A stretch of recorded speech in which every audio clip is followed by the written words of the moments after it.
I was feeling kinda poorly, ooh, and I hadn't been looking too fine. I just had to find out what was ailing this body of mine.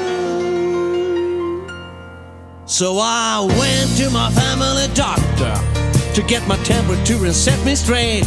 Hey, and the first thing he did was to tell me to quit eating every good thing I ate. Woo! And he told me I had to stop smoking and lay off of that beer and whiskey.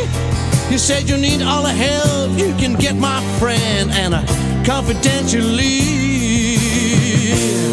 He looked at me, he shook his head, then like a friend he took my hand and he said, "Ow, don't boogie woogie when you say your prayers tonight." I said, "No, don't you boogie woogie when you say your prayers tonight."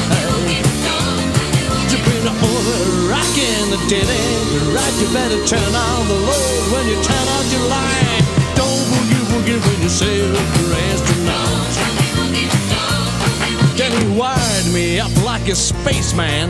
Yeah, turn on the cardiograph. The needle went out of sight and the doc turned white, and he called in his entire staff. Then he cried out in disbelief. Ow! He told me with stern conviction. He said, "If you don't live right, son, you're gonna die of cholesterol constriction." He looked at me, he shook his head. He said, "Prescription that I know you're gonna dread." And he said, "Ow, don't you boogie woogie when you say your prayers tonight." I said, "No, don't you boogie woogie when you say your prayers tonight." Woo! You've been on a rockin' and it ain't right. You better turn on the load when you turn on your light. Don't boogie woogie when you say your prayers tonight. He looked at me, he shook his head.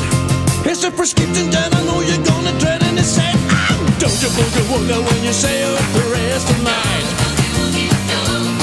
I said, "No, don't you boogie woogie when you say your prayers tonight."